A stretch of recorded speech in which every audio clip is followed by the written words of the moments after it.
Integrador Master Multiroom, onde eu tô hoje aqui, ó, fazendo um som ambiente aqui numa adega aqui em São Paulo. Bem legal.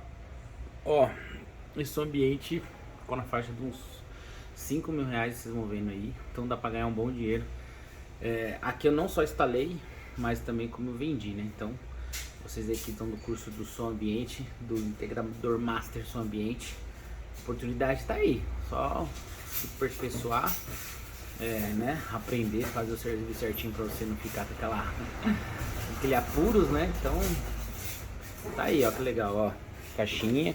Já tô tirando aqui, ó, um suporte pra instalar na parede. E bem legal, dentro do curso eu vou colocar as fotos dessa instalação pra vocês verem como que é. Rolo de fio, no curso você vai ver bitola do fio, o amplificador. Vou falar sobre as caixas de som, para vocês colocar no modelo certinho, no ambiente certinho, colocar a caixinha certa no lugar correto, beleza? Espero vocês lá no curso Integrador Master Multiroom, só a linha do som ambiente, né? Sabe que a gente tem Integrador Master Multiroom para tudo aí, mas esse aqui é o curso do som ambiente, beleza? Tamo junto, até o próximo vídeo.